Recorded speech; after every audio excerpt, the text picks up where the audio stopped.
요한계시록 27번째 시간입니다. 여섯째 나팔의 재앙 첫 번째 시간입니다. 2만만의 마병대라는 제목으로 요한계시록 9장 13에서 21절까지 말씀을 전하도록 하겠습니다. 우리가 다섯 번째 나팔 그리고 일곱 번째 나팔의 재앙으로 오게 되면은 이제 자연세계에 임한 하나님의 심판이 사람에게 직접적으로 이 핀포인트를 맞추어 오게 되는 상황들을 접하게 되는데요. 이 여섯 번째 나팔의 재앙은 다섯 번째 나팔도 사람을 직접적으로 해하는 것이지만은 그 강도가 더해져서 다가오게 되는 재앙입니다. 다섯째 나팔 재앙의 어떤 고통의 강도를, 심판의 강도를 드러내는 수치적인 부분 중에 하나가 뭐였냐면은 다섯 달 동안 고통을 당하게 한다라는 말이 있었죠. 그런데 이제 여섯 나팔의 재앙으로 오니까 사람의 3분의 1이 죽임을 당한다라고 얘기하면서 그 피해, 하나님 심판으로 인한 사람들이 피해와 죽음의 임함이 사실 다섯 번째 나팔 재앙과는 비교할 수 없이 확장되어서 나오는 것을 보게 되거든요. 그러면은 하나님의 불신자들을 향한, 그러니까 하나님을 떠나서 죄 가운데 있는 죄인들을 향한 심판이 갈수록 그 모습이 더욱더 격렬하게 드러나게 된다라는 것이겠죠. 이 묵시적인 현실 앞에서.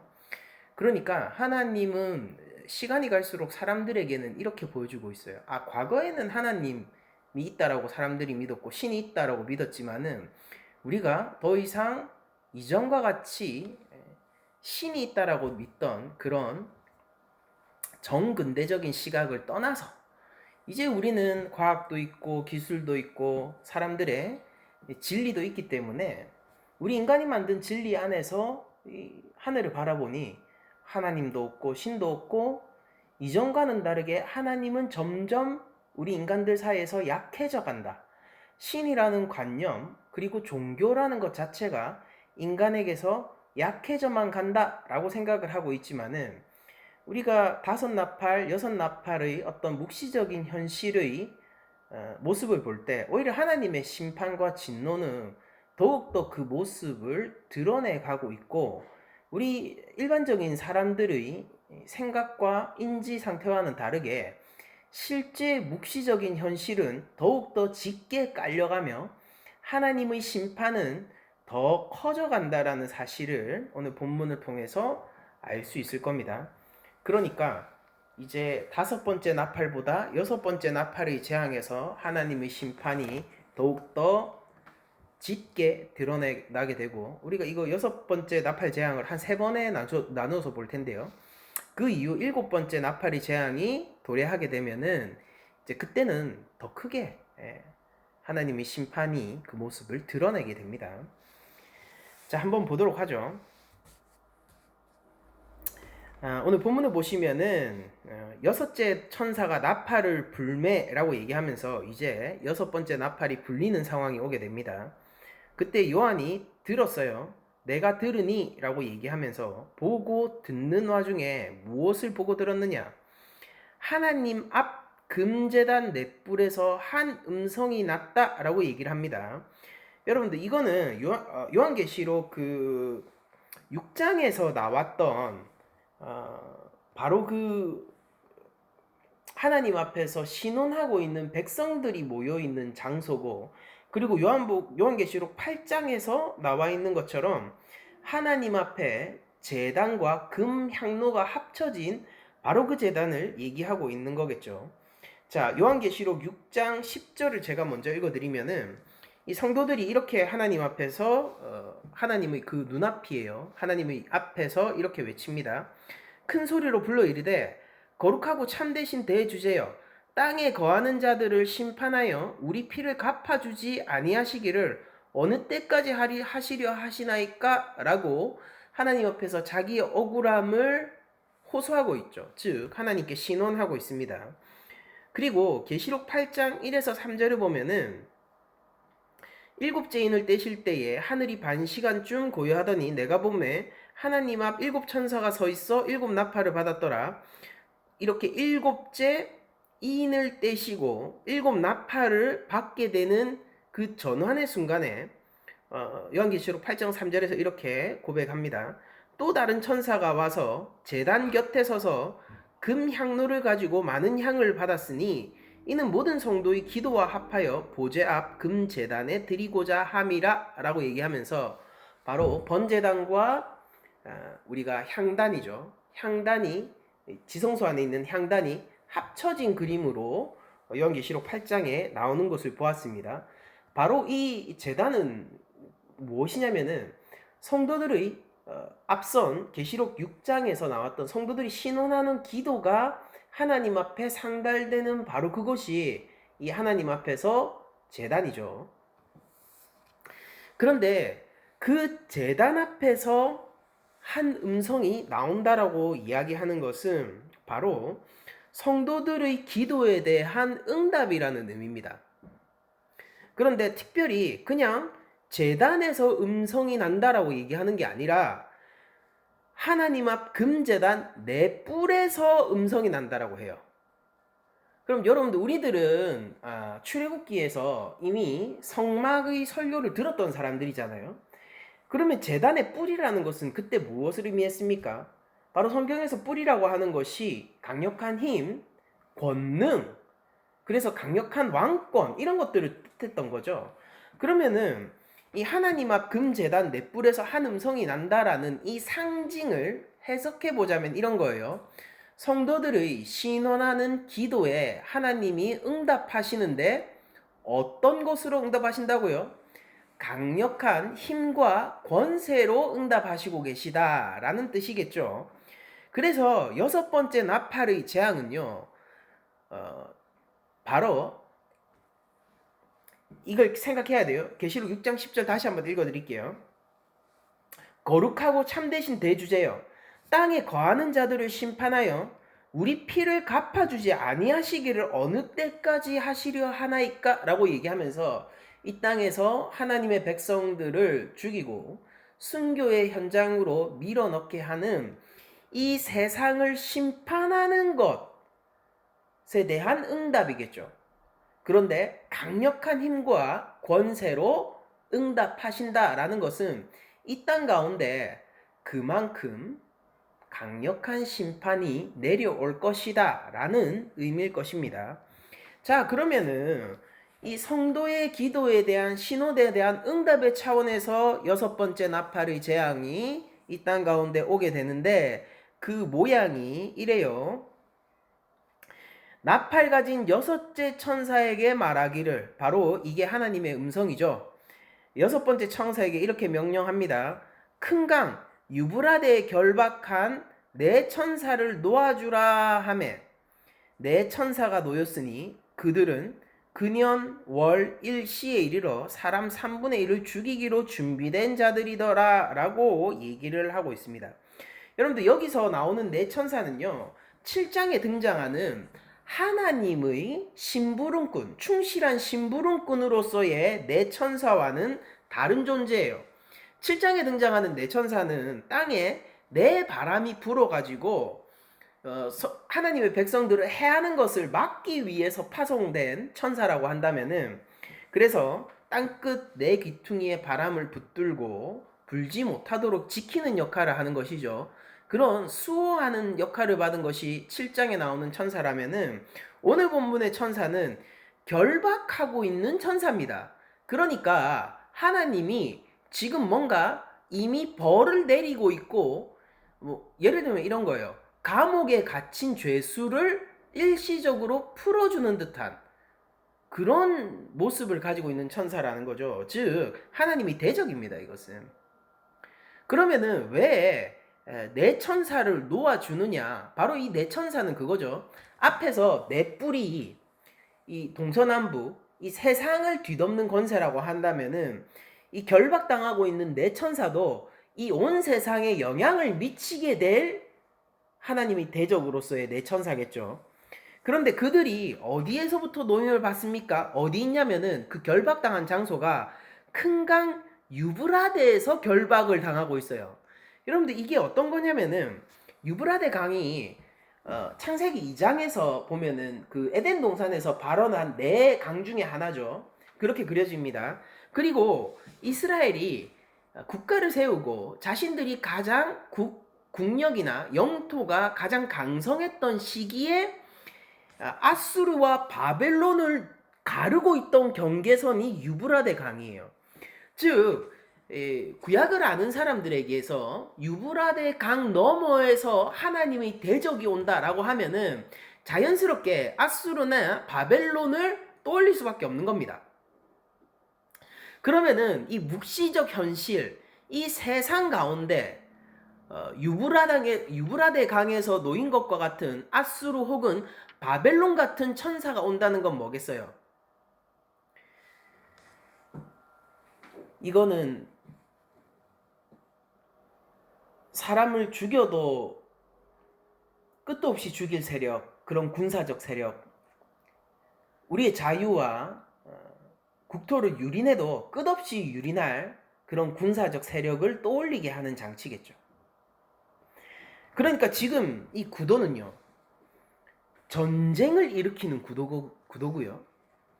옛 아수르나 옛 바벨론과 같이 인간의 힘으로는 도저히 감당할 수 없는 필연적인 파멸을 가지고 오는 군사 세력과 같은 이미지를 우리에게 주고 있는 겁니다. 그리고 실제 로마 제국 당시에도 이 동쪽 국경의 한계가 어디였냐면은 유브라데 강이었어요, 실제로. 그래서 로마라는 입장에서 보아도 그 유브라데 너머에 타르티아인들이 살고 있었는데 실제 로마 제국은 그들이 침략할 것을 위협적으로 느껴가지고 국경 수비에 열을 올리고 있던 지역이기도 하거든요. 그러니까 유브라데 강 너머에는 누가 있습니까? 우리를 위협하여서 유린할 거대한 군사적 세력이 버티고 있는 곳이죠. 그런데 유브라데 강을 넘지 못하고 있었는데 하나님이 그 경계를 풀어버린 거죠. 그럼 이 땅에 밀려올 것이라고 예상되는 게 어떤 거겠습니까? 구약을 그림으로 한번 생각을 해보죠. 여러분들 이스라엘이 바벨론에게 유린당해서 포로로 끌려갈 때에 바로 그 참혹한 현실을 뭐라고 얘기를 합니까? 선지자들은. 그리고 시편 그 134편이죠. 거기에서 저주시가 나오잖아요. 저주시가 나올 때 이런 구절이 논란이 되기도 하죠. 바벨론의 아이를 바위에 쳐서 죽이는 자가 복이 있다 라고 얘기를 하는데, 근데 그 앞구절이 뭐냐면요, 이거예요.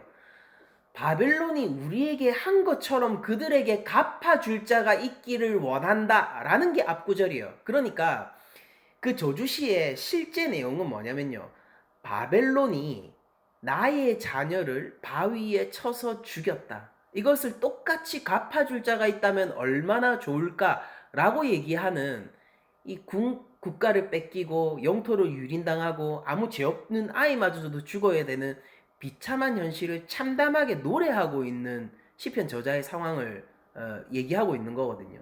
그러니까 그런 구약에서 유브라데 강 넘어서 오는 군사적 세력을 생각하면은 여러분들 이거 두려운 것이죠. 막을 수 없어요.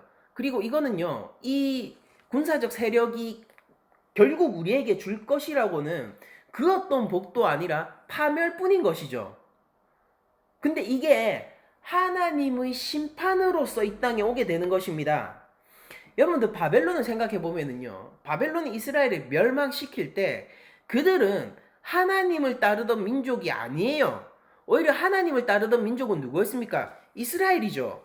그런데 왜 하필이면 하나님은 이스라엘을 치기 위하여서, 즉 하나님의 나라를 치기 위하여서 하나님을 경시하고 하나님의 대적을 자처하는 바벨론을 들어서 치신 걸까요? 지금 여섯 번째 나팔의 재앙은 마치 그때 당시 이스라엘의 포로기 직전을 떠올리게 하는 그런 뉘앙스를 우리에게 분명히 주고 있거든요. 여러분들 이 땅 가운데 하나님이 심판하실 때에 하나님의 천사가 아니라 왜 왜 하나님의 대적의 세력을 통하여서 불신하는 자들을 처단하시고자 하는 걸까요? 근데 그러니까 이게 약간 이런 거죠. EJ 같은 도구로 치료하는 것 같은 그런 모습이기도 하고, 하나님 앞에서 구원의 놀라우신 경륜을, 그 섭리를 막을 수 있는 자가 아무도 없다. 심지어 하나님의 대적을 자처하는 자들마저도 사실은 하나님의 구원 가운데서 일정 부분 역할을 할 수밖에 없다라는, 이 세상 모든 주권을 가진 하나님, 그리고 전지전능하신 하나님을 우리에게 보여주는 역사적인 편린이기도 한 것입니다. 그런 관점에서 오늘 본문을 보도록 하죠. 자, 그러면은 내 천사가 유브라데 강에서 놓이게 되면은 이 요한 공동체에는 이게 어떻게 받아들여지겠습니까? 바로 타르티아인들이 로마로 쳐들어와서 로마는 끔찍한 전쟁의 상황을 겪어야 될 것이고, 그 가운데서 많은 사람이 생명을 잃을 건데 그 자체가 하나님의 군사적인 심판이다라고 이해를 할 수도 있을 것이고, 이것을 더 그냥 요한 공동체의 상황뿐만 아니라요, 1세기 로마의 상황뿐만 아니라 이 역사적 상황, 묵시적인 현실 가운데로 이걸 전부 다 옮겨서 생각을 해보면요, 지금 이 땅은 언제든지, 그러니까 이미 놓인 거예요. 사실 이거는 언제든지 유브라데 강 너머에 있는 강력한 군사적 세력에 의해서 유린당하고 지금 당장 3분의 1이 죽을 수 있는 영적 현실에 처해 있다라는 것을 보여주는 거죠. 그리고 이 요한계시록은 요 이미지, 유브라데 강 넘어서 결박당하고 있는, 그러나 지금 풀려나고 있는 이 군사들 있잖아요. 요 이미지를 단순히 여기서만 9장에서 활용하고 끝나는 게 아니라 요거를 더 확장시켜서 계시록 16장에 가면은 역사적이고 묵시적인 관점에서 온 우주적인 전쟁으로서 하나님의 세력과 그 반대 세력의 전쟁이 있을 것임을 묘사하는 첫 출발점으로 쓰고 있기도 합니다. 제가 미리 한번 읽어드릴게요. 요한계시록 16장 14절, 그들은 귀신의 영이라 이적을 행하여 온 천하 왕들에게 가서 하나님 곧 전능하신 이의 큰 날에 있을 전쟁을 위하여 그들을 모으더라 라고 기록되어 있습니다. 그러니까 여러분들 요한계시록 16장의 하나님과 그 하나님 대적 세력의 온 우주적 전쟁을 생각해 보면서, 그 하나님 대적 세력을 하고 있는 게 뭐죠? 지금 자기 편 모으고 있는 거예요. 그러면 자신의 포섭의 대상은 누굽니까? 왕요. 온 세상의 왕들이 자신의 포섭의 대상인 거예요. 그러면은 그렇게 하나님을 대적하기 위해서 모으고 있는데 하나님은 이 상황을 어떻게 사용하신다는 거예요? 자기 심판의 상황으로 만든다는 거예요. 그러니까 다시 얘기하면 이겁니다. 우리 저번 주에 설교했던 것과 같은 내용인데, 여러분들 여기서 이 강력한 군사적 세력, 유브라데 강 너머에서 쳐들어오는 하나님 대적의 세력, 지금 진짜 권능이 있는 것 같고 진짜 재단의 넷불 같은 권력이 있는 것 같은, 그리고 그 무엇보다도 찬란한 하나님의 지혜보다 더 찬란한 지혜가 있는 것 같은 이런 세력에 포섭돼서 그 편이 되면은 그 자체가 심판이란 말이에요. 거기 포섭당하잖아요. 그럼 그 자체가 심판이라고요. 여러분들 한국 교회 가운데 이 이단 세력이 굉장히 많죠. 그러니까 사이비 세력이 되게 많잖아요. 뭐 신천지부터 시작해서 뭐 JMS, 뭐 하나님의 교회 할 거 없이 사이비 세력이 되게 많단 말이에요. 그러면은 거기에 포섭당하면은 그 자체가 인생의 괴로움이요 저주가 되는 거죠. 여러분들 한국 안에 또 무슨 이런 그 뭐라고 합니까? 이런 다단계가 얼마나 많습니까? 그 다단계에 자신의 미래를 걸고 헌신해버리면은 그 자체가 어때요?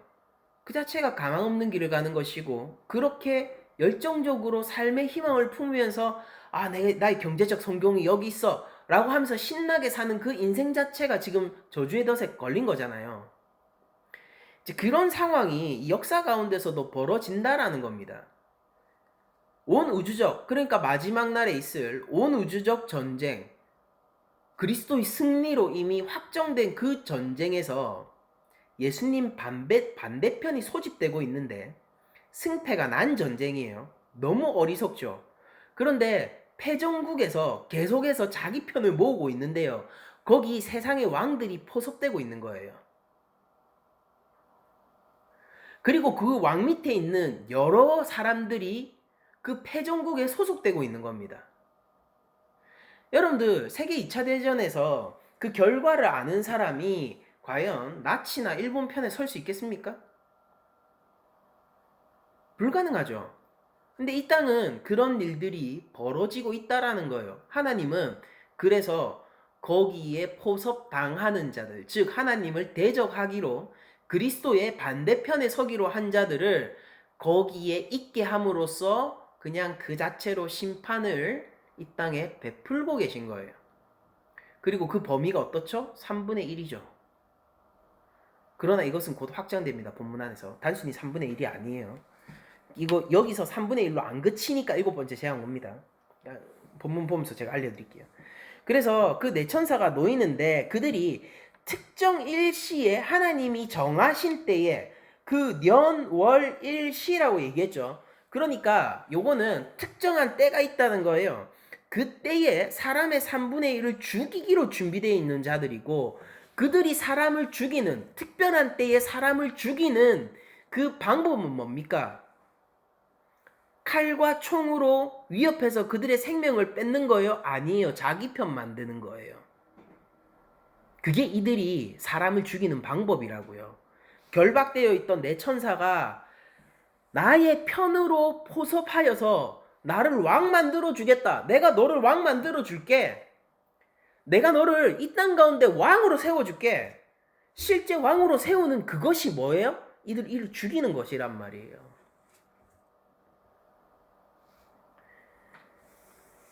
여러분들 저는 마약을 안 해봤지만은 무슨 필로폰 이런 마약 같은 거 하면은 사람이 살아가면서 느낄 수 없는 정도의 도파민 수치를 경험하게 된다라고 합니다. 그러니까 쾌락이 엄청나다라는 거죠. 일시적으로. 그러면은 그렇게 일시적으로 강력한 그 누구도 그거는 누릴 수가 없어요. 살면서 일반적인 상황에서는.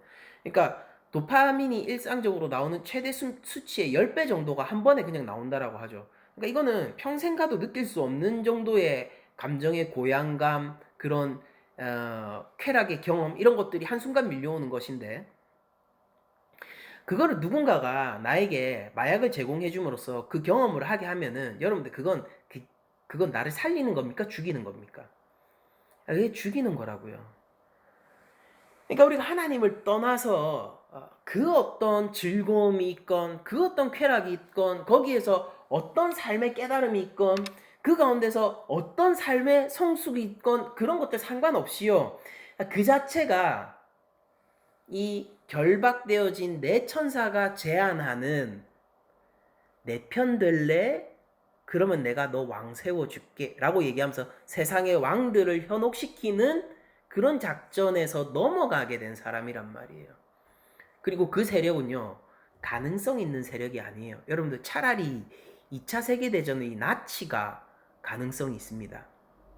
이미 패배한 세력이고 이미 패전국의 세력이라고요. 그러니까 우리가 하나님 앞에서 우리의 믿음을 다지고 여호와 경외의 길을 계속해서 가지 않을 이유가 있겠습니까? 그렇게 해야만 하는 거예요. 그렇게 해야만 하는 거예요. 그게 생명의 길이고 삶의 길이라는 것입니다. 아무튼 이런 그 특정한 때에 이게 마지막 심판의 때겠죠. 특정한 때에 사람의 3분의 1을 죽이기로 준비된 이 내천사가 놓여지게 되는데 그들은 군대의 세력이기 때문에 당연히 강력한 군사를 가지고 있어요. 그래서 오늘 설교의 제목인 2만만의 마병대가 16절에 등장하죠. 그런데 그 천사는 군사적 세력을 가지고 있어서 기병대가 있습니다. 그 기병대의 수가 2만만이고 내가 그 수를 들었다라고 요한이 얘기하고 있는데 이게 뭐냐면은 만에 만배의 두 배란 뜻이에요. 즉 2억이라는 소리입니다. 2만 만 여러분들 2, 4, 8, 2, 5, 10 2만 만 2억 알겠죠? 2 곱하기 만 곱하기 만요.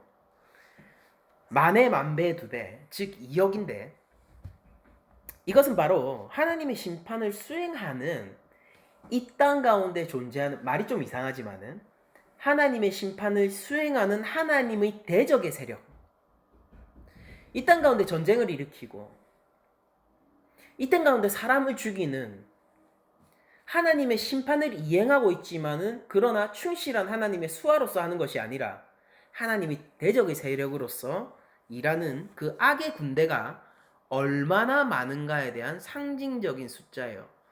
여러분들 세대주의자들이 이런 숫자 보면서 2만만 2억 군대 정도 보유하려면은 중국 정도 돼야 되겠다라고 하면서 중국과 러시아가 무슨 연합을 해가지고 미국하고 싸우느니 뭐 세계 3차 대전이 어떤 막 그런 얘기 하는데, 근데 현대 군대에서도요 2억의 군사는 현실감이 없는 얘기예요. 그리고 이거는 상징적인 숫자고 그런 식으로 문자적으로 실제 2억의 군대가 있다라고 얘기를 할 수는 없는 겁니다. 그럴 거면은 이 마병대라는 요것도 문자적으로 해석해야죠. 그럼 기병대로 싸워야죠. 근데 왜 그들이 상정하고 세대주의자들이 상정하고 있는 이 무슨 뭐 아마겟돈 전쟁이니 뭐 2억 명의 전쟁이니 이건 왜 전부 현대전이에요? 거기서 뭐 미사일이 터질 거고 뭐 무슨 뭐 핵이 날 거고 왜 그런 얘기 합니까? 그럼 문자적으로 할 거면은 기병대가 싸워야죠. 아니죠. 이거 상징적인 것입니다. 즉 빠르고 강력한, 오늘날로 치면 이게 이 당시의 마병대라는 것은, 기병대라는 것은 오늘날로 치면은 전차부대 같은 거거든요. 그러니까 그 맨몸으로는 감당할 수 없고요. 한번 들이치기 시작하면은 그 막을 수 없는 강력하고 힘 있는 군대가 2억이 모인 거예요. 여러분들 이걸 묵시적 현실 속에서 봅시다. 여러분들 우리가 하나님의 대적의 세력들을 우리가 적대할 수 있습니까? 안 된다는 거예요. 하나님을 모독하고 있는 이 세력이 우리를 덮쳐올 때 우리가 그 마수에 빠지지 않을 수 있어요? 안 된다는 거예요. 오히려 우리가 무슨 뭐 그들에게 뭐 맞서고 나발이고 그 전에 우리가 삼켜져 버린다고요. 여러분들 우리가 예수님이 없다면, 우리 가운데 우리를 지키시는 성령님이 없다면 그들이 우리에게 왕의 권세를 슬쩍 내밀 때 넘어가지 않을 사람이 있겠습니까? 여러분들 우리 생각해 보세요. 우리는 모두 다 특정 부분에서 약점이 있어요. 세속적인 사람은 돈이나 이성 문제로 유혹하면은 그냥 넘어갈 거고요. 조금 더 강력한 마음을 가지고 있고 고귀한 사람이라 하더라도요. 사회적 명성 정도면은 넘어갈 수도 있고요. 그거보다 훨씬 더 잘 인생에 대한 깨달음이 있고 훈련된 그 현자라 하더라도요. 그 고결함이라는 것을 미끼로 넘길 때에 거기에 넘어갈 수밖에 없단 말이에요. 그러니까 우리는 누구나 약점을 가지고 있어요. 우리는 그냥 한낱 인생입니다. 그리고 하나님의 적대 세력은 모든 것을 가지고 있어요. 우리가 원하는 모든 것을 가지고 있다고요. 우리는 각기 원하는 것이 다르지만은 그 하나님의 적대 세력은 그 모든 것들이 어떤 것이든지 충족시켜 줄 수 있는 다양한 옵션들을 다 구비하고 있다는 말입니다.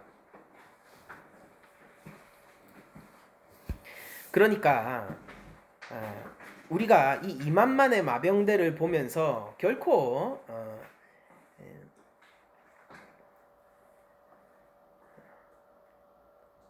하나님의 대적 세력이 교회를 위협하고 세상을 위협하는 것을 뭐 어떤 식으로 우리의 힘으로 막을 수 있다 이렇게 생각하지 않는 것이 현명하겠죠. 자, 계속 한번 읽어보겠습니다. 이 같은 환상 가운데 그 말들과 그 위에 탄 자들을 보니, 자 이제 마병대의 그 모습을 구체적으로 얘기를 하고 있습니다. 그래서 그 위에 탄 자들이 어떻습니까? 불빛과 자줏빛과 유황빛 호심경이 있다라고 얘기를 해요. 자, 그러면은 이 불빛과 자줏빛과 유황빛이 좀 어떻게 저희들에게 해석될 수 있냐면은 제가 이거를 세번역번으로 한번 다시 읽어드릴게요. 나는 이러한 환상 가운데서 말들과 그 위에 탄 사람들을 보았는데 사람들은 화홍색. 그러니까 여러분도 어때요? 이게 빨간빛 중에서도 불타는 듯이 빨간색인 거예요. 아주 붉은색, 화홍색과 청색. 이게 정확하게 뉘앙스로 얘기하면 희뿌연 청색 같은 거랍니다. 지체의 푸르게 창백한 색깔 같은. 그래서 희뿌연 청색과 유황색 가슴마개를 둘렀고 라고 세번역에서는 번역하고 있어요. 그러니까 불빛, 자줏빛, 유황빛은 무엇이냐면은 멸망과 죽음과 파괴를 의미하고 있는 거예요. 자, 이 세상 가운데서 하나님이 대적 세력이 하나님의 심판을 가지고 옵니다. 무엇으로요? 멸망과 죽음과 파괴로요. 계속 읽어드릴게요. 말들을 이제 얘기를 하는데 말들의 머리는 사자 머리 같다라고 얘기합니다. 그러니까 이 사자가 어땠어요? 사자는 세상을 우리 5번째 나팔재앙 보면은 세상을 잡아먹고 찢어발길 강력한 힘을 가진 존재죠. 사자 머리를 가지고 있고 그 입에서 불과 연기와 유황이 나옵니다. 요거는 각각의 의미보다는요 전체적으로 아울러서 요건 전쟁을 상징하는 거예요. 그러니까 전쟁이 나면은 불이 나고 연기가 나고 유황의 냄새가 나는 그런 전쟁의 모습을 상정을 하고 있고 요걸로 사람 3분의 1이 죽습니다. 자, 1차적으로 요거는 우리 역사 가운데 일어나는 전쟁 상황들 가운데 실제 우리가 전쟁이 일어나고 있죠. 지금도 하마스와 이스라엘이 전쟁을 벌이고 있잖아요. 그것뿐만 아니라 지금도 알려지지 않은 수많은 내전들이 있잖아요. 그러니까 역사 가운데 인류 역사를 설명하는데 떼놓을 수 없는 이 전쟁 상황이 하나님의 심판으로 이용될 수도 있다라는 것을 보여주면서 이게 단순히 그냥 총칼로 죽이는 전쟁 상황이 아니다라는 게 다음 구절에 나옵니다. 그게 뭐냐면은 이 말이 힘의 근거를 입과 꼬리에 갖고 있다라고 얘기하는 거예요. 그리고 꼬리는 뱀 같고 꼬리에 머리가 있어서 이걸로 사람을 해한다라고 되어 있죠. 입은 말을 하는 기관이고 꼬리는 우리가 저번 시간에 살펴봤듯이 거짓 선지자를 얘기하는 거잖아요. 그러니까 이건 어떤 거예요? 거짓된 진리로 사람을 쏘고 있는 거죠. 정갈의 권세죠. 근데 그 실체가 뭐라는 거예요? 뱀, 사단의 세력이라는 거죠. 그리고 꼬리에 머리가 있다라고 얘기하는 건 무엇입니까? 꼬리에 머리가 있다. 이거는 이성적인 방법. 그리고 또한 강력한 사상, 학문, 거짓된 진리 같은 것으로 사람을 해하게 된다라는 걸 보여주는 것입니다.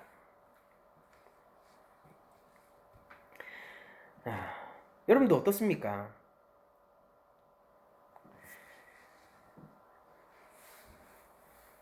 유라데 강에서, 즉 국경 저편에서요.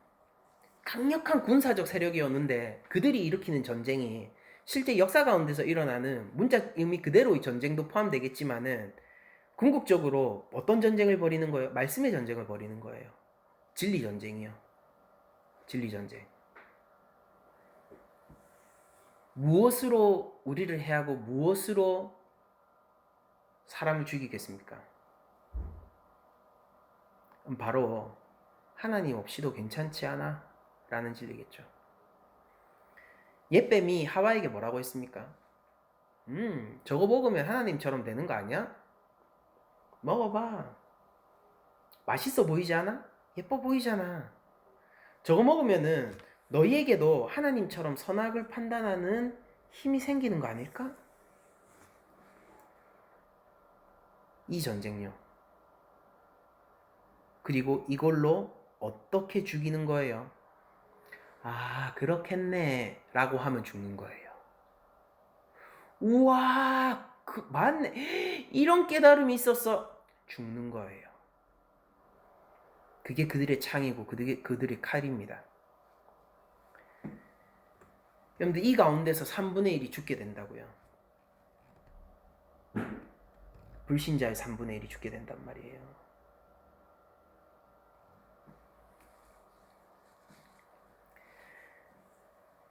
사실은 뭡니까?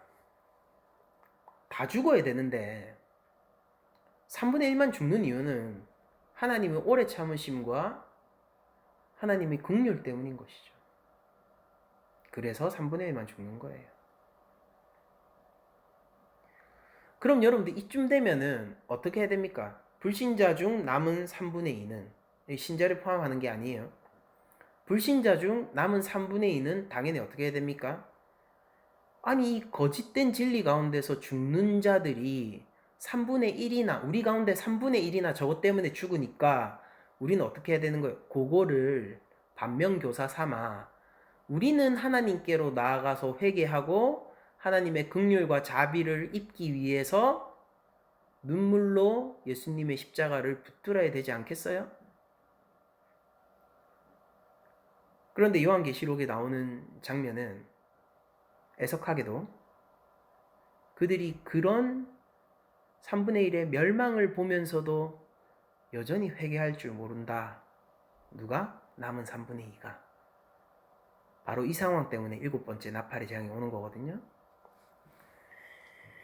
한번 보겠습니다. 20절. 이 재앙에 죽지 않고 남은 사람들은 손으로 행한 일을 회개하지 아니하고 오히려 여러 귀신과 또는 보거나 듣거나 다니거나 하지 못하는 금은 동과 목석의 우상에게 절하고 또 그 살인과 복술과 음행과 도둑질을 회개하지 아니하더라.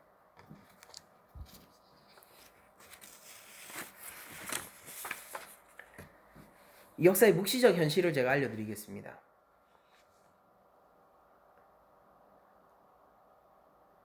불신자들이 쫓고 있는 하나님을 불신앙해도 된다라는 거짓된 진리가 군대의 힘으로 우리를 덮쳐오고 있습니다. 이것 때문에 죽은 사람, 하나님 앞에 심판을 당하는 사람이 부지기수입니다. 그런데도 우리는 교훈을 얻지 못한다라는 거예요. 이게 묵시적 현실이에요. 역사예요. 참으로 우리는 하나님이 희미한 시대에 살고 있습니다. 그리고 앞으로 날이 갈수록 대한민국은 더욱더 하나님이 희미한 시대를 추구하며 살아가게 될 거예요. 사람들은 하나님 없이 괜찮다 할 것이고 하나님 봐라. 결국 하나님 없이도 우리 잘 살 수 있지 않느냐. 그럼 우리 힘들 때는 하나님 뭐 했고 그럼 우리가 하나님 부정하고 있을 때 하나님은 지금은 뭐 하고 계시냐 라고 할 거예요. 그리고 하나님은 그런 그들을 그 어리석음 속에 내어줌으로 바로 우리가 그 불신앙의 세력을 찬동하는 것을 가만히 놔둠으로 우리를 심판하시게 될 겁니다. 개인의 힘으로 이거 막을 수 없다니까요. 2억의 군사를 무슨 수로 막습니까? 유브라데 강 너머에서 강을 뚫고 전진하는 저 바벨론 군사를 어떻게 막을 수 있냐라는 거예요. 그게 안 된다니까요. 어린 양의 승리 없이는 불가능하단 말입니다. 그렇게 침략당해서 하나님이 여전히 3분의 1을 선제적으로 심판하심으로써 우리에게 교훈을 줘도 하나님을 모르는 자들은 끝끝내 그냥 눈을 감고 우상에게 절하며 우상을 섬기며 하나님 없이 잘 산다라는 거예요. 그래서 재앙이 아직 안 끝나는 거예요. 그래서 하나님의 심판이 멈추지 않고 마지막 날을 향해서 더 맹렬한 기세로 달려가고 있는 것입니다.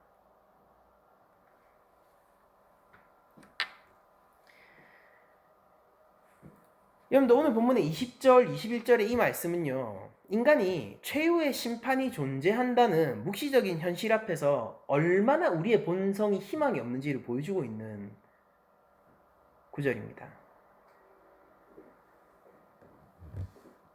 불신자들 가운데 3분의 1이 죽어도요, 나머지 3분의 2는 결국 우상에게로 마음의 욕심을 따라 돌아가게 돼 있다라는 거예요. 회개하지 않아요. 하나님에게 오지 않는단 말이에요. 그리고 우리가 구약을 비추어 생각해 보면은 이 우상들이 결국 하나님 앞에서 자신을 보호해 주지 못한다는 사실을 깨닫게 될 겁니다. 여러분들 여기서 2만만의 마병대에 합류하여서 내가 이런 그 2억의 기병대 가운데 있으니까 우리가 밟고 짓밟고 유린하는 집단이지, 우리가 처단당하거나 그 누가 감히 우리를 해할 수 있는 집단이 아닐 거야. 나는 이 강력한 집단의 일원이 됐으니까 나는 이제 안전해 라고 생각을 할 때 그 2만만 2억의 마병대가 사실 이미 결박당하고 있었던 존재의 군대라는 것을 알게 되면은 얼마나 그 절망감이 심할까요? 우상이 하나님 앞에서 자신을 지켜줄 수 있을까요? 불가능합니다. 시편 115편 이렇게 우리에게 얘기해요. 시편 115편 4절. 그들의 우상들은 은과 금이요 사람이 손으로 만든 것이라. 입이 있어도 말하지 못하며, 눈이 있어도 보지 못하며, 귀가 있어도 듣지 못하며, 코가 있어도 냄새 맡지 못하며, 손이 있어도 만지지 못하며, 발이 있어도 걷지 못하며, 목구멍이 있어도 작은 소리조차 내지 못하느니라. 우상들을 만드는 자들과 그것을 의지하는 자들이 다 그와 같으리로다. 내가 만든 우상이 나를 지배하여서 내가 그 우상처럼 돼버린다라는 거예요. 나는 본디 입도 있고 눈도 있고 귀도 있고 코가 있고 손도 있고 발도 있고 소리를 내는 존재지만은 내가 우상을 만들고 그 우상을 섬기는 순간부터 나의 인간적인 기능이 전부 마비될 거라고요. 하나님 앞에서 서야 할 때 서지 못할 거란 말이에요. 하나님 앞에서 나를 변호해야 될 때 내 목은 조그만한 소리도 내지 않을 거라는 겁니다. 하나님을 바라봐야 할 때 눈을 감을 수밖에 없을 것이고, 그리스도의 그 못자국 난 손을 만져야 할 때 그 손은 기능하지 못할 거라고요. 2만만의 마병대요? 우스운 거예요. 여호와 하나님이 우리의 성벽이고 우리의 방패라는 사실을 시편의 저자들이, 그리고 특히 다윗이요, 얼마나 시편에서 노래를 많이 하고 있습니까? 사람들은 홀려버리는 거예요. 2만만의 마병대를 보면서, 2억의 이 기병대를 보면서 홀려버리는 거예요. 와, 저 편 안 되면 우리가 쓸리겠구나. 진실은 뭔지 아세요? 그들의 대장은 이미 결박된 상태라는 거예요. 하나님이 잠깐 풀어둔 거예요. 이사야 선지자는 이렇게 경고합니다. 이사야서 44장 9절입니다. 우상을 만드는 자는 다 허망하도다. 그들이 원하는 것들은 무익한 것이거늘 그것들의 증인들은 보지도 못하며 알지도 못하니 그러므로 수치를 당하리라. 제가 쭉 뛰어넘어서 15절, 이제 10절에서 14절이 이제 그 우상을 막 부어 만들고 우상을 사실은 너희 손으로 만들었고 막 그런 것들을 변증해 주는 거거든요. 이거 뭐 철로 만든 우상은 그 대장장이가 만들었고, 이 나무로 만든 우상은 그 목수가 만들었고, 이 다 이 사람에게서 기인한다는 거를 다 변증을 한 다음에 15절에 뭐라고 얘기하느냐 하면은, 이사야서 44장 15절입니다. 이 나무는 사람이 땔감을 삼는 것이거늘. 이게 너희들이 태워버리는 거잖아. 바알이라고. 이게 바알이라고? 이거 근원 뭐야? 너희들 겨울에 추울 때 이거 그냥 태워버리는 거잖아. 그래서 너희 스스로 만드는 거 아니야? 제로 돌려버리는 거 아니야? 이게 본질 아니냐? 이사야 선지자가 이렇게 얘기하는 거죠. 이 나무는 사람이 땔감을 삼는 것이거늘 그가 그것을 가지고 자기 몸을 덮기도 하고 불을 피워 떡을 굽기도 하고 신상을 만들어 경배하며 우상을 만들고 그 앞에 엎드리기도 하는구나. 이 바보들아. 똑같은 나무 가지고 너희가 이거 재를 만드는 걸 서슴지 않나 하고 이걸로 그냥 너희들을 위해서 이용하면서 똑같은 걸 가지고 너희들은 그 앞에 무릎을 꿇고 그것을 경배하는구나. 이것이 옳으냐? 이사야 선지자의 변증법이요 이게. 16절. 그 중에 절반은 불에 사르고 그 절반으로 고기를 구워 먹고 배불리며 또 몸을 덮게 하여 이르기를 아 따뜻하다 내가 불을 보았구나 하면서 그 나머지로 신상 곧 자기 우상을 만들고 그 앞에 엎드려 경배하며 그것에게 기도하며 이르기를 너는 나의 신이니 나를 구원하라 하는도다. 이사야 선지자가 얼마나 이 우상의 숭배의 이 현실을 조롱하고 있는지 아시겠죠? 이 조롱의 어조가 엄청 강한 말이에요. 계속 읽겠습니다. 그들이 알지도 못하고 깨닫지도 못함은 그들의 눈이 가려서 보지 못하며 그들의 마음이 어두워져서 깨닫지 못함이니라. 마음에 생각도 없고 지식도 없고 천명도 없으므로 내가 그것의 절반을 불사르고 또한 그 숯불 위에 떡도 굽고 고기도 구워 먹었거늘 내가 어찌 그 나머지로 가증한 물건을 만들겠으며 이 내가 사용하는 물건인데 이걸 나의 신으로 내가 어떻게 만들겠느냐 이 말이죠. 이 내가 마음대로 쪼개기도 하고 불태우기도 하고 나의 유익으로 해서 쓰는 이 도구에 불과한 건데 내가 이것을 어떻게 나의 주인으로 삼겠느냐. 이사야가 이걸 얘기하는 거예요. 내가 어찌 그 나머지로 가증한 물건을 만들겠으며 내가 어찌 그 나무 토막 앞에 굴복하려. 그는 죄를 먹고 허탄한 마음에 미혹되어 자기 영혼을 구원하지 못하며 그러니까 우상 숭배의 결과에 대한 가장 참담한 상황을 이사야 선지자는 뭘로 보고 있냐면은 그걸로 자기 영혼을 구원하지 못한다라는 거예요. 왜냐면은 이 우상은요. 내가 그냥 죄로 만들어 버리는 것에 불과한데 이것이 어떻게 하나님 앞에서 나를 변호해 주겠습니까?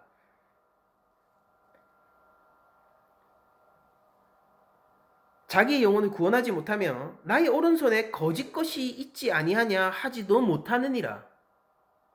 참으로 시편 115편의 저자의 말대로 작은 소리조차 내지 못하고 조금의 움직임도 할 수 없는 그 우상이 어떻게 나를 지켜주겠냐라는 거예요.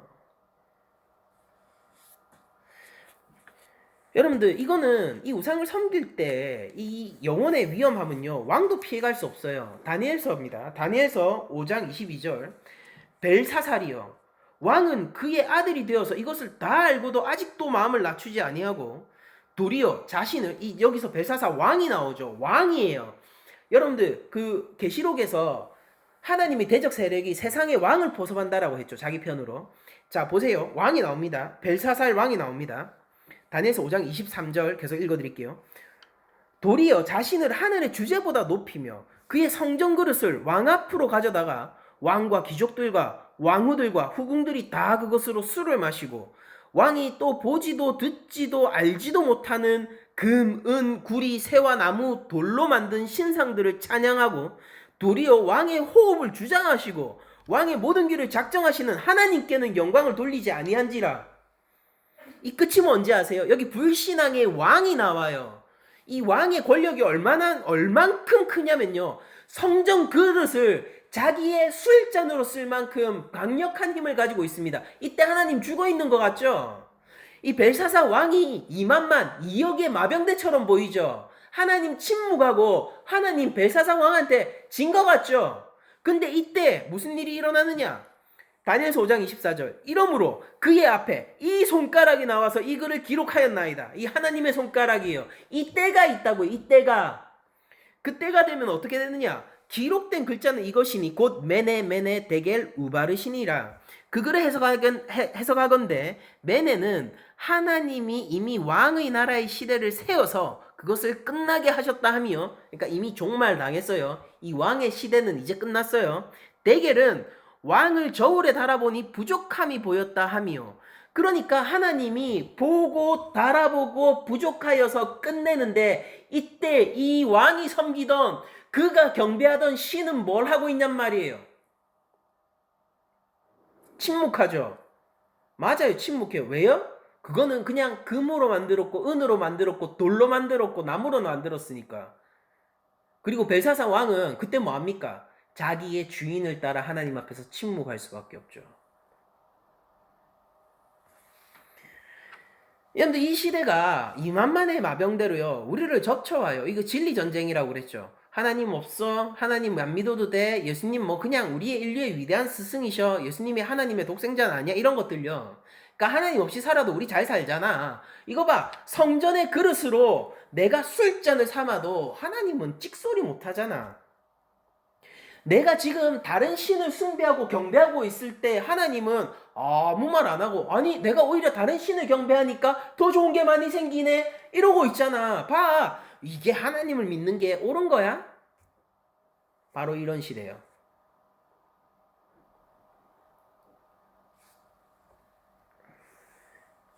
그때 어떻게 된다고요?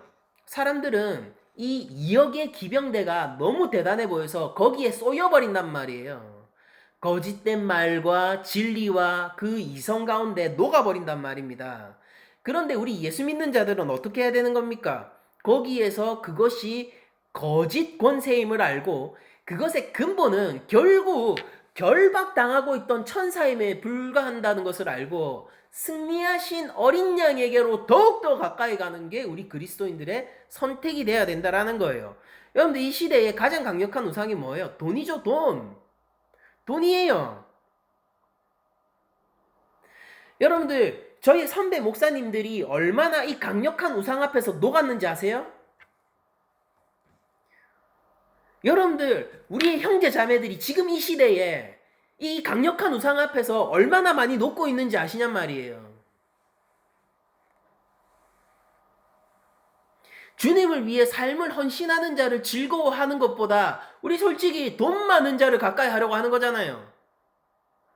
교회 안에서도 돈 많은 사람 있으면은 그만큼 영향력 넓어지는 거 아닙니까? 목사님들도 은퇴 지원금 어떻게든 불법을 저질러서라도 뭐 몇 억 더 챙기려고 은퇴하는 목사님들 그렇게 막 이 돈이라는 우상 앞에서 다 마음이 녹아버린 거 아니에요? 왜냐면은 그럴만해요. 어떻게 견딥니까? 2억의 마병대가 달려오는 거예요. 어떻게 견디냐고요? 하나님보다 돈이 세다? 세상을 바라보세요. 참으로 그렇지 않습니까? 이거 조롱하는 게 아니라 진짜 그래 보이지 않냐고요. 하나님이 지금 못하시는 걸 돈은 할 수 있잖아요. 여러분들 우리 교회도 뭐하러 기도합니까? 우리 교회 그 아이들을 위한 이 공간들이 생기기를 우리가 기도하고 있잖아요. 우리 뭐하러 기도해요? 여기에 돈 많은 사람 한 명 오면 바로 해결되는 거 아니었어요?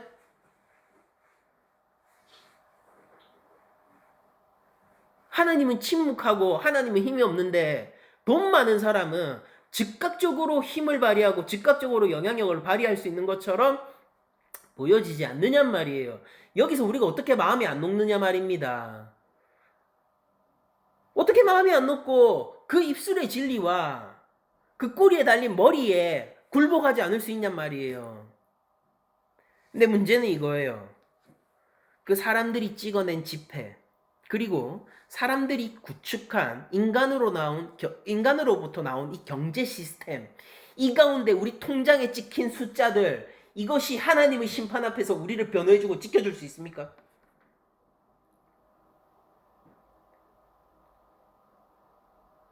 저 사람이 창고에 그 종이를 얼마나 찍어 올렸든 우리 경제 시스템을 통하여서 그 통장에 공이 몇 개가 붙어 있는 통장을 갖고 있든 그것이 하나님의 진노로부터 우리를 지켜줄 수 있느냐 말이에요.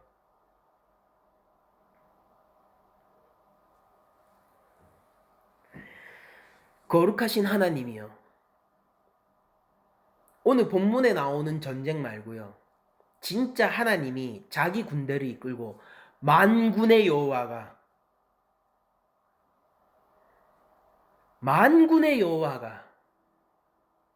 직접 군대를 이끌고 이 땅에 자신의 대적하는 세력을 밀어버리기 위해서 달려오시는 그날 통장에 찍힌 숫자가 얼만큼 도움이 될까요? 내 창고에 쌓여있는 그 종이 조각들이 얼마나 도움이 될까요? 내가 가지고 있는 아파트가 몇 채든 내가 가지고 있는 건물이 몇 채든 그게 얼마나 도움이 될까요? 주차장에 차가 몇 대든 사람들에게 내가 어떻게 인정을 받고 있든 그게 얼마나 도움이 될까요?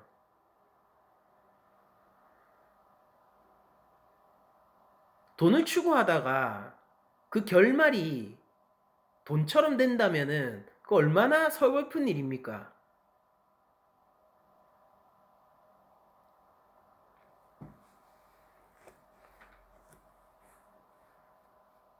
시편 115편 다시 한번 읽어드릴게요. 그들의 우상들은 은과 금이요 사람이 손으로 만든 것이라.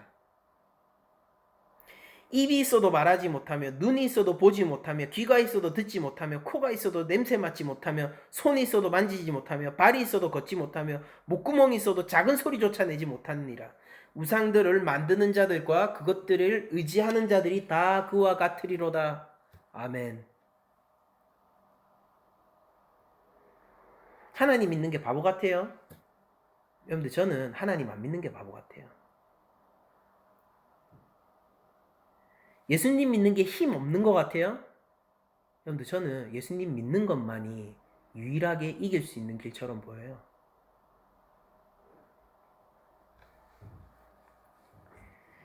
벨사살 왕조차 하나님의 손가락으로 쓰여지는 그 심판을 피할 수 없고, 아무리 돈이 많은 자라 하더라도 그 돈은 결코 하나님의 심판대 앞에서 그를 위해서 변명해 주지 않을 거예요.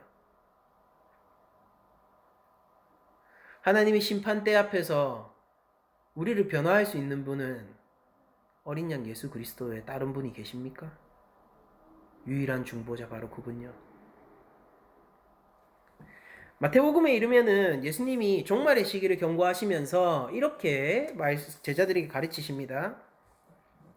예수께서 대답하여 이르시되 너희가 사람의 미혹을 받지 않도록 주의하라. 누구 미혹요? 사람의 미혹요. 그러니까 이게 사람에게서 나오는 거예요.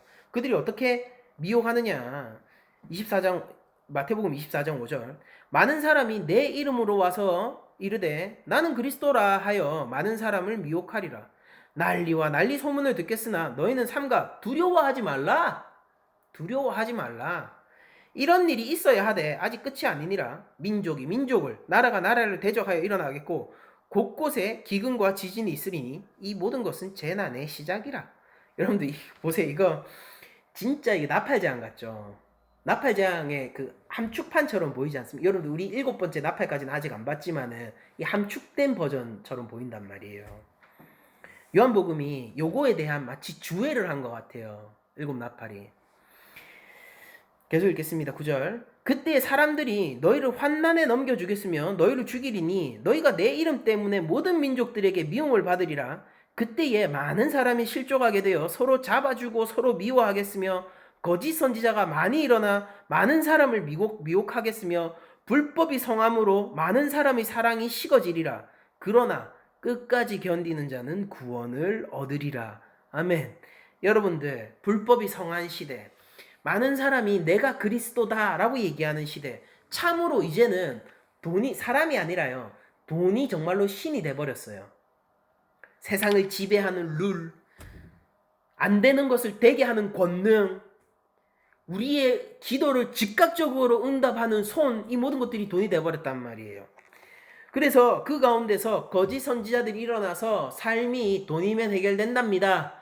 거짓 선지자들이 이렇게 얘기해요. 우리의 참 행복을 가져다 주는 게 돈이래요. 여러분들, 그런 사람들이 보통 겉으로 뭐라고 하는지 아세요? 돈이 전부는 아니지만 이렇게 얘기해요. 여러분들 웃기지 말라 그러세요. 그 속내를 모를 줄 알아요? 그 돈이 전부이기 때문에 그렇게 얘기하는 거잖아요.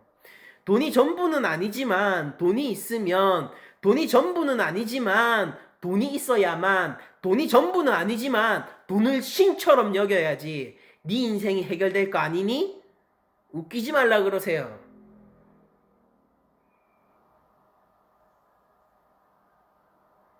반대로 교회 안에도 이런 사람들이 있죠. 그래, 하나님 믿는 게 중요하지만 안 중요하잖아요. 그래, 믿음이라는 게 우리 삶에 있어야 되지만 필요 없다고 생각하는 거죠. 그래, 믿음은 믿음이지만 그 뒤에 우상을 갖다 붙이는 거예요. 그것이 함께 할 수 없는 것임을 왜 알지 못합니까? 한 사람이 두 주인을 섬길 수 없는 것을 어찌 알지 못한단 말이에요. 예수님이 제자들에게 그렇게 가르치셨습니까? 예수님이 제자들에게 요구한 게 그래 나를 80% 따르면은 그거는 합격점이지 라고 얘기하셨어요? 그리스도인에게 두 주인이 어딨냔 말이에요. 그 누구도 내가 바알과 여호와의 종이니라 얘기 안 하잖아요. 여호와의 종은 여호와의 종이고 그리스도의 종은 그리스도의 종이지. 2만만의 마병대가 두려워 보이세요? 예수님 뭐라고 합니까? 두려워하지 말라. 삼가 두려워하지 말라. 많은 미혹이 있고 난리와 난리 소문을 듣겠으나 삼가 두려워하지 마라. 원래 있는 거야. 원래 있는 거야. 난리가 나도 두려워하지 마. 불법이 성해 사랑이 식어. 너희가 서로를 미워하게 될 거야. 너희가 서로 잡아주게 될 거야. 거짓 선지자가 다른 신을 가지고 올 거야. 이것이 그리스도다. 이것이 하나님이다. 이것이 구원이다. 그리고 오늘날 이 시대는 돈이 참으로 그리스도의 자리를 잡고 있어요. 그렇게 해줄 거라는 거예요. 그러나 그때 끝까지 견디는 자가 구원을 얻는 것입니다. 여러분들 오늘 설교 제목이 왜 2만만의 마병된지 아세요? 지금은 아니나 우리 모두는 과거에 2만만의 마병대를 꿈꾸던 자들이잖아요.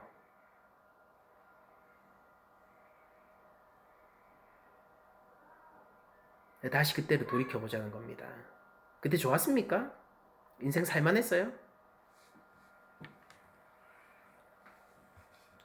그때를 떠올려보세요. 이 2만만의 마병대가 그만큼 그렇게 짜다리 세력이 있었습니까? 세상을 멸망시킬 만큼 호령하는 게 맞았었나요? 따지고 보면 아니잖아요. 2만만의 마병대가 2억의 이 기병대가 만군의 여호와보다 셉니까? 전쟁과 죽음과 포화를 몰고 다니는 이 세력이 십자가에 달려 죽으신 우리 어린 양 예수 그리스도보다 세냐 말이에요. 기억하세요. 예수님은 죽음 가운데 사흘 만에 부활하신 분이에요. 사망과 죽음의 권세를 이긴 분이 우리 어린 양입니다. 그런데 고작 사망과 죽음을 몰고 다닌다고 해서 우리가 그것을 왜 두려워해야 되냐 말이에요.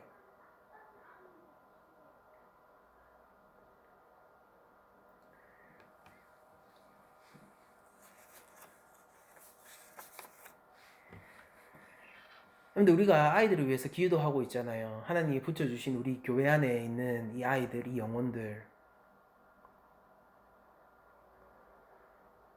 이 영혼들을 위해서 우리가 하나님께 기도해야 될 거 아니에요?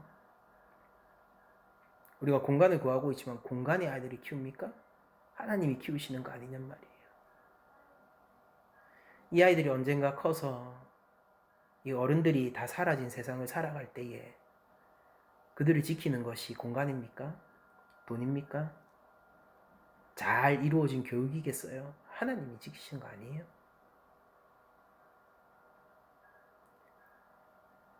우리 교육이 2만 마병대를 막을 수 있는 아이들로 키울 수 있을까요?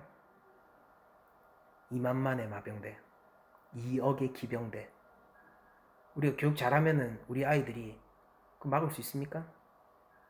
우리가 교육 잘 시키고 좋은 공간도 주고 애들 잘 먹이고 잘 키워 놓으면은 걔네들이 힘이 세질 거 아니에요. 그래서 힘이 세져서 2억의 기병대를 막을 수 있냐 이 말이에요. 안 될 거 아닙니까? 그래서 우리가 하나님한테 기도하는 거잖아요. 돈 많은 사람한테 기도하는 게 아니라 하나님한테 기도하는 거잖아요. 지켜달라고, 키워달라고, 믿음 가운데 성장케 해달라고, 그걸 위해서 필요한 공간이 있으면 달라고.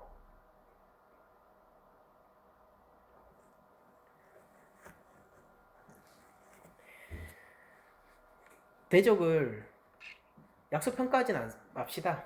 힘이 세죠. 그러나 그것만큼이나 우리의 왕 대신 예수님을 과소평가하지 맙시다. 있는 그대로 봅시다. 이역의 기병대는 힘이 세지만은 그리스도를 이길 수는 없어요. 그들은 이미 결박당해 있습니다. 하나님이 명령하시면 언제든지 다시 결박될 세력에 불과해요. 하나님 앞에서 우리를 위하여 말해줄 수 있고 우리를 위하여 하나님의 마음을 돌리기 위한 변론을 할 수 있는 예수님 이외에 다른 희망을 품는 어리석은 짓을 하지 맙시다. 꼬리와 꼬리에 달린 얼굴은 우리에게 다른 진리를 주려고 하고 그건 꽤나 달콤할 거예요. 문제는 이거예요. 달콤 하나의 마냐가 아니라 실제 그게 하나님 앞에서도 능력이 있느냐 마느냐. 여섯 나팔 재앙을 보시면서 여러분들 한 주간 하나님이 우리에게 주신 십자가 승리가 무엇인지 감사하는 삶이 되시기를 원하고, 우리가 우리 삶을 계속해서 위협하고 우리를 유혹하려고 하는 이 이역의 기병대와 같은 이 세상의 가르침과 권세가 무엇인지 생각하며 그것으로부터 자유할 수 있기를 축원드리면서 모든 말씀을 마치도록 하겠습니다.